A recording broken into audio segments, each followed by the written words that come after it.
to have you tuned in to watching this broadcast that's coming to you live from the Department of International Relations and Cooperation's headquarters, and that of course is in Pretoria, South Africa. And let's welcome, of course, everybody that's watching from the continent as well, because you do know, as SABC, we stream right through the continent. So it is such a pleasure to have you with us discussing important issues that affect yours and my continent as well. So it really is a pleasure, as usual, to have you with us. Well, we're going to be constantly changing guests throughout the broadcast today, so we get as much of a perspective about the SADC region as possible. We spoke to Swaziland, of course. They've been the chair, handing that chairmanship over to South Africa as this meeting comes to an end, and that'll be at the end of this weekend. So right now, joining us to talk a little bit more about the work of SADC, we are joined with, of course, the Minister from South Africa of International Relations and Cooperations, Maite Shabani, who'll be with me the whole broadcast. But welcome up to talk to us this morning. We've got Dr. Thembi Nkosi-Mhlongo, who's the Deputy Executive Secretary for SADC. Welcome. Thanks for being with us. Let's, I suppose, get a perspective in terms of the work that SADC does. You know, obviously, it's these big meetings that we all come together when we discuss a lot of issues that affect the continent, how to get over them. But when the meetings aren't happening, what are you doing? What does SADC's work actually entail? Thank you for the opportunity. SADC has an objective of integrating the economies of the 15 countries. The meetings, like the one we have, they set policy directions. And then SADC, as a secretariat, coordinate the implementation of those policy decisions. Now, one of the key objectives or a priority that SADC is addressing currently is the issue of industrialization. Where it comes from is that when we set the objective of integrating our economies, increasing intra-regional trade among ourselves, we found that trade among ourselves is sitting around 20%. 80% of that we trade with the world outside. Yeah. How we translate in a layman's language is that if you invest R1, 20 cents remains in SADC and 80 cents goes back to the global, to the other.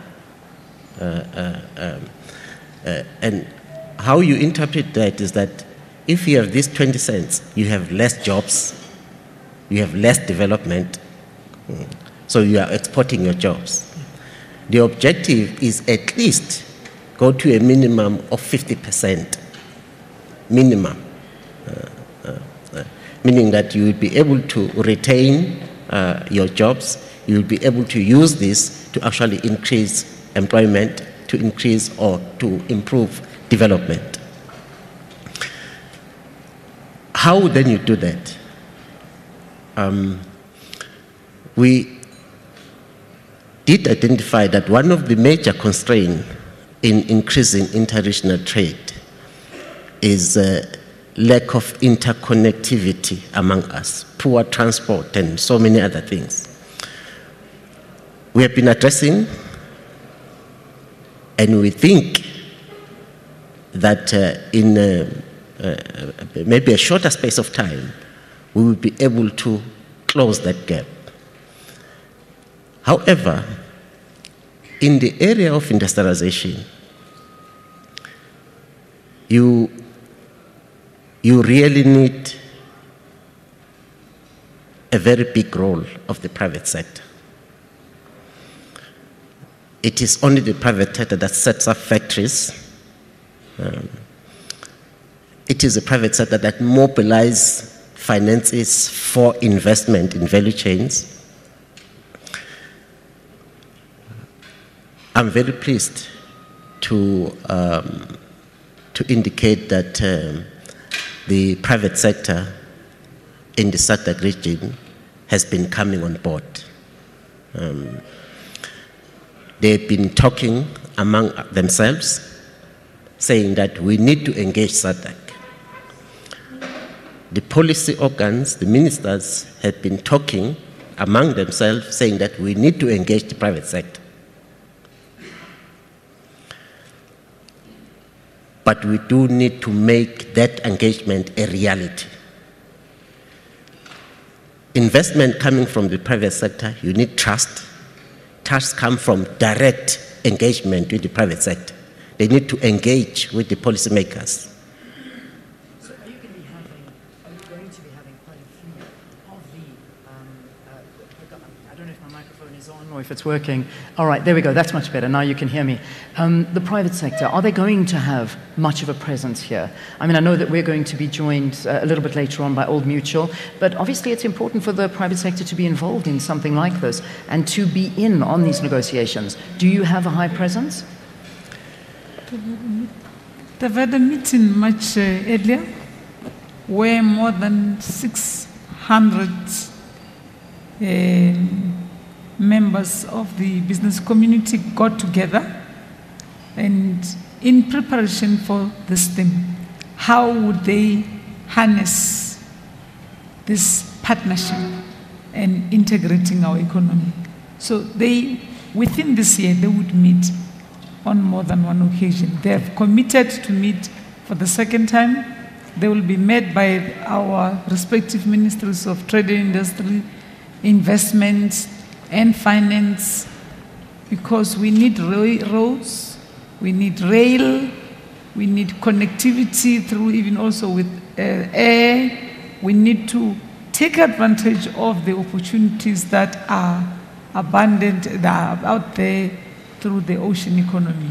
Yeah. So this partnership, in a meeting or in a room like this, we can't have all 600 of them, but they had reported through our Deputy Minister of Trade and Industry that they've had a very successful meeting a few weeks ago, and there were 600 of them. Fantastic, because it is important. I mean, it is vital to have their buy-in to make this a success, because you do need the private sector, and it's only through these partnerships that it can be a success, as we've been hearing you reiterate. If we look back at the former... Maybe just a little addition. A word that was coming strongly from the leadership was good corporate citizenship. That which they do in one's country, in SADC, they should do in the other. That's how we will achieve the SADC we want, that will make the Africa we want not just a dream, but a reality. Yeah, nice point to add in there. I just want to look back on previous meetings that have been held, and obviously this is the theme that we've been discussing right now. But in previous themes, it's almost like this was a build-up to this particular theme. Because if we look back in 2014 at the summit that was held in Zimbabwe at Victoria Falls, that theme focused on beneficiation and value add. I mean, that was a big theme on that one. Economic transformation and sustainable development. 2015, the transformation of natural endowment and improved human capital. That was in Ezulweni. And then in 2016, the theme was resource mobilization for investment in sustainable energy infrastructure. Now, having a look over those last few years, those themes, those focuses, are there successes to measure against what was discussed and the implementation thereof? Definitely 2014 August that took place in Victoria Falls in Zimbabwe, it was a turning point in the sense that we were always focusing on increasing trade, but trade was not increasing. Yeah. So it was a result of introspection. Why we have been spending so much resources to increase trade, but trade is not increasing. So the discussion ended up with conclusion that in order to increase trade, we need to invest in industrialization. The directive from summit from August was that we need an industrialization strategy for SADC. It took 6 months. In April 2015, summit did approve the industrialization strategy. And we started then implementing the strategy. You referred to 2015 in Botswana. It was then a build-up where we started identifying.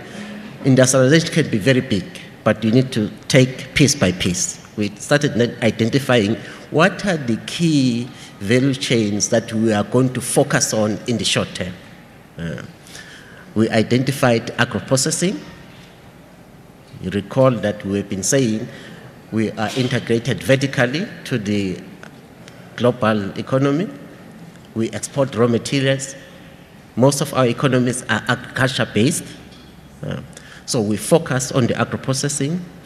But we also said, if we look at our economies, something that impacts on our development is the issue of communicable diseases and non-communicable diseases, especially HIV and AIDS. Yeah. We spend a lot of money from our budgets, national budgets, to buy these retroviral drugs and other. But there's an opportunity for us to actually produce them in the region. Absolutely. So the focus was pharmaceuticals. We are investing in making sure that we've even come out in Sunning Hill, the industrialization week. They actually look at, or rather launch, the SADC pharmaceutical business plan.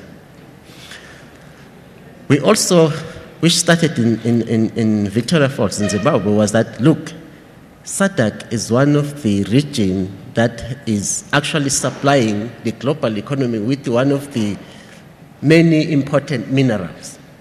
You have platinum, you have gold, you have copper, you have almost everything. But it goes from pit to port. And then we buy it back. And then we buy back. Yeah, which doesn't make sense. We've been speaking about it for years and years. Exactly. So the third priority in value chains was beneficiation of our minerals. Yeah. We are already engaging with the private sector. There is a lot of interest, both in agro-processing, pharmaceutical, and beneficiation. Private sector is coming on board, coming with proposals. What is important for us is that in a value chain, we want more than 2 countries getting involved. That's what makes us jump. It also is an issue of skills. If the skills were here and being utilized in the right way, this would work, and it would. Where do the skills come in? Where does the training to allow the SADC citizens to enjoy this mineral-rich country that we live in, this country that, this continent, I beg your pardon, that can do this, and yet it's the lack of skills, the lack of educations that are moved in the right direction to enrich us. Is this also something that SADC is facilitating? Yes, when we came out with industrialization strategy, we identified about 3 constraints. We call them binding constraints. One was transport, infrastructure, connectivity. The other one was skills. The third one was finance. Now, talking about skills, we are looking at, especially the minister, honorable minister from Swaziland, talk about the University of Transformation. We are looking at how to make the biggest investment in TVET, technical vocational education and training. Equip people with real skills, not academic. However, that has to happen with private sector.